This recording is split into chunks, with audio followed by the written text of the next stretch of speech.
Audiobook Academy Biography presents Edward Snowden. Edward Snowden, a former National Security Agency worker, made headlines in 2013 when he disclosed top-secret details regarding NSA monitoring operations. He is Edward Snowden, a computer programmer who worked for the National Security Agency as a subcontractor, NSA. When Snowden discovered NSA domestic monitoring methods that he deemed unsettling and released them, it was an act of courage. His first meeting with journalists from The Guardian and filmmaker Laura Poitras took place in Hong Kong after he fled. Many of the records he had leaked were published in the media, revealing the government's surveillance on American individuals. Despite the fact that the United States has accused Snowden of violating the Espionage Act, numerous organizations hail him as a hero. While in Russia, Snowden continues to speak out about his mission. Laura Poitras' film Citizen4, which tells his narrative, won the Academy Award for Best Documentary Feature in 2015. In addition to being the subject of Oliver Stone's 2016 film Snowden, which starred Joseph Gordon-Levitt, he also wrote a memoir titled Permanent Record: Family and Childhood. Snowden was born on June 21, 1983, in Elizabeth City, North Carolina. Snowden's mother is the Chief Deputy Clerk for Administration and Information Technology at the Federal Court in Baltimore, where the family lived when he was a child. Former Coast Guard officer Snowden's father migrated to Pennsylvania and remarried after the death of his wife. Education. It was at Anne Arundel Community College that Edward Snowden dropped out of high school and studied computers, from 1999 to 2001, and again from 2004 to 2005. Snowden did not finish his Special Forces training in the Army Reserves during his 4-month deployment from May to September 2004. As Snowden said to The Guardian, he was medically released from the Army because of a training accident in which I fractured both of my legs. However, an unclassified report released by the House Intelligence Committee on September 15, 2016 disputed his allegation, stating, he claimed to have departed Army basic training because of damaged legs while in fact he washed out due to shin splints. NSA contractor. He was hired by the University of Maryland Center for Advanced Study of Language as a security guard. Snowden had worked for the Central Intelligence Agency as an information technology specialist by 2006, when the institution had ties to the National Security Agency.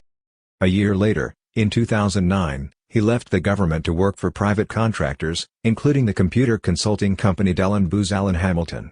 A subcontractor in Japan worked with the NSA before being relocated to an NSA office in Hawaii during his time at Dell. Shortly after joining Dell, he moved on to Booz Allen, another NSA subcontractor, where he stayed for 3 months before leaving. The Snowden leaks. Snowden had been acutely aware of the extent to which the NSA was routinely surveilling the public during his years in the IT industry. Working for Booz Allen, Snowden began copying NSA papers and compiling information on activities that he thought intrusive and alarming. An enormous amount of information about the NSA's domestic spying tactics was revealed in the leaked documents. Snowden informed his NSA supervisor that he needed a medical leave of absence because he had been diagnosed with epilepsy, and he was granted one. On May 20, 2013, Snowden flew to Hong Kong, China, where he stayed while he organized a secret meeting with journalists from The Guardian and filmmaker Laura Poitras. The Guardian published confidential Snowden materials on June 5. According to these documents, the Foreign Intelligence Surveillance Court enforced an order requiring Verizon to provide the NSA with ongoing, daily access to information gleaned from the phone operations of its American customers. Snowden's disclosed material on NSA program PRISM, which allows real-time electronic data collection, was made public the next day by The Guardian and The Washington Post. As a result, a deluge of information was released, sparking national and international discussion. I'm willing to sacrifice my former life, because I can't in good conscience allow the United States government to destroy privacy, internet freedom, and basic liberties for people around the world with this massive surveillance machine they're secretly building, Snowden said in interviews from his Hong Kong hotel room. Snowden said his revelations triggered a chain reaction that included a court battle over the National Security Agency's mass collection of phone records. Concerns about government snooping were allayed in January 2014 when Obama directed Attorney General Eric Holder to conduct an investigation into the United States spying practices. Charges filed against former National Security Agency (NSA) employee Edward Snowden. Snowden's disclosures were quickly responded to by the U.S. government in a legal manner. Theft of government property and unauthorized transmission of national security secrets were among the charges levied against Snowden by federal prosecutors on June 14, 2013. The Espionage Act covers the last 2 counts. The legislation had only been utilized for prosecution 3 times since 1917 before President Obama assumed office. 7 times since President Obama's inauguration, the act has been used. Snowden's critics labeled him a traitor, but others supported his efforts. Over 100,000 individuals signed an online petition urging President Obama to pardon Snowden by the end of June 2013. The Russian Exile. For a little more than a month, Edward Snowden lurked out in the shadows. A month later, he was trapped in a Russian airport after his passport was revoked by the American authorities while he was on a layover in Ecuador, where he had applied for asylum. U.S. demands to extradite Snowden were turned down by the Russian authorities. It was revealed in July 2013 that Snowden had been offered asylum in Venezuela, Nicaragua, and Bolivia, which reignited the public's interest in him. Snowden made up his decision quickly and expressed a desire to remain in Russia. Anatoly Kucherena, one of his lawyers, said that Snowden planned to ask for temporary asylum in Russia and then eventually for Russian citizenship. In the end, the law is winning, Snowden said as he thanked Russia for offering him sanctuary. Snowden said in October of that year that he no longer had any of the NSA files he released to the media. To the journalists he met in Hong Kong, he handed out the materials, however, he didn't keep any copies for himself.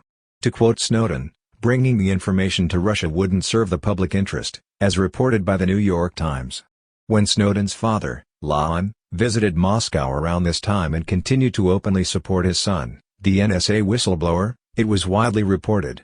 Snowden's bid for mercy from the U.S. government was rejected in November 2013. Critic of domestic spying. Snowden has remained a divisive character and an outspoken opponent of government monitoring while living in exile. In March of this year, he appeared by teleconference at the South by Southwest event.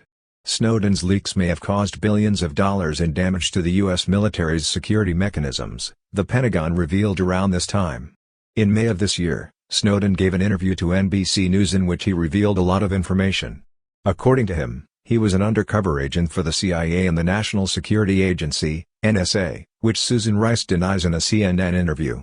His acts, Snowden claimed, were in the best interest of the country, and hence he was a patriot.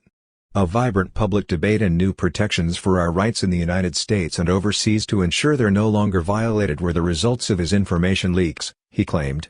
He also stated that he would like to go back to the United States. In February 2015, Snowden appeared via video conference with Poitras and Greenwald. Snowden had a video call with Upper Canada College classmates earlier that month. According to him, there is an issue with mass surveillance because collecting everything leads to nothing. Government eavesdropping fundamentally affects the balance of power between citizens and the state, he also said. When Snowden joined Twitter on September 29, 2015, he tweeted, "Can you hear me now?"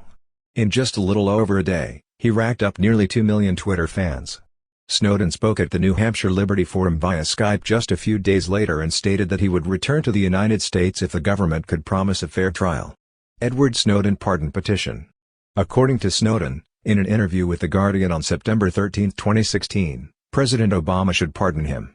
There are laws on the books, but perhaps why the pardon power exists, for the exceptions, for the things that may seem unlawful in letters on a page, but when we look at them morally, ethically, when we look at the results, it seems these were necessary things. He said in an interview, "When we look at the results, it seems that these were vital things." After the ACLU, Human Rights Watch, and Amnesty International called on President Obama to pardon Snowden the following day, a number of other human rights organizations followed suit. Snowden expressed his gratitude for the help he had received via a telepresence robot. "My country, the United States, holds a special place in my heart. My family means the world to me," he explained. "I'm not sure where this is headed. Tomorrow is a mystery to me. However, I'm pleased with the choices I've made thus far." A 3-year-old me couldn't have envisioned such an outpouring of support from people throughout the world. He also stressed the fact that his argument has an impact that extends far beyond him personally. "It's not about me," he insisted. "It's all about us. It has to do with the freedom to disagree with authority. What kind of nation do we want to build?" Unclassified summaries of the 2-year investigation into Snowden's case were disclosed by the House Intelligence Committee on September 15, 2013. Disgruntled employee who had many confrontations with his bosses, a serial exaggerator and fabricator, and he was described as not a whistleblower in the executive summary.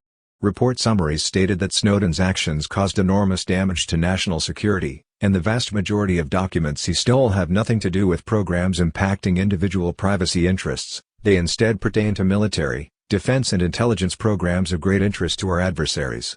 At the same time, every member of the committee signed a letter to President Obama requesting that he not pardon Snowden. That is why we ask that you not pardon Edward Snowden, who is responsible for the largest and most devastating public leak of secret information in our nation's history, the letter concluded. In the event that Edward Snowden returns to the United States from Russia, the United States must hold him accountable for his acts. Their report is so artlessly skewed that it would be comical if it weren't such a serious act of bad faith, Snowden said on Twitter in response. A series of tweets rebutting their assertions ensued, and he said, "I could keep going. Finally, after 2 years of study, the American people deserve better." With this report, the committee has been devalued. Also, Snowden stated that the publishing of the summary of the committee's report was an attempt to prevent people from watching the Snowden biopic, which was released in the United States on September 16, 2016. Donald Trump and Edward Snowden. Before he became president, Donald Trump stated that Edward Snowden should be executed because of the damage his revelations had done to the United States. Snowden informed viewers of a teleconference in Sweden in November 2016 that he was unconcerned about increased government efforts to capture him following President Trump's election. "There is nothing I can do about it. A new director of the Central Intelligence Agency nominated by Donald Trump cites me as an example to argue that dissidents should be executed. But, you know what?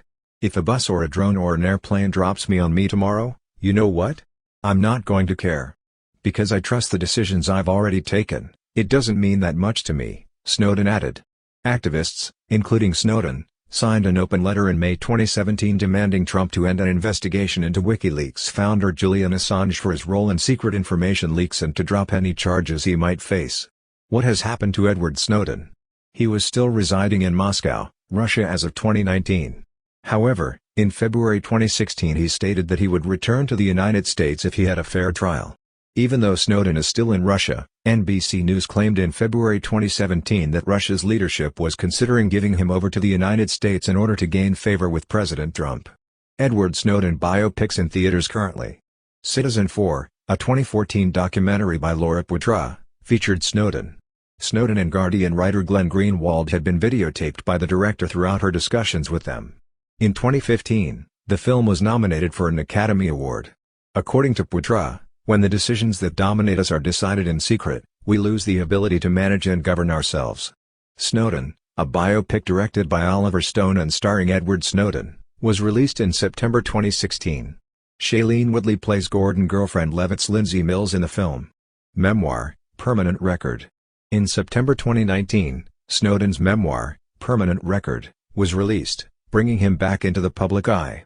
It contains his account of the events leading up to the fateful day in June 2013 when he unveiled the classified documents that rocked the intelligence community and changed his life forever. In which he expresses his dissatisfaction with President Obama's attempts to build on the wide-ranging surveillance programs implemented by George W. Bush.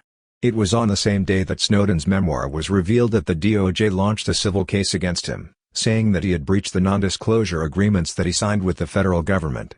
While the court's charges against Snowden are being adjudicated, a request was made for the publisher's assets associated with the book to be frozen in order to prevent any money from going to Snowden, or at his command.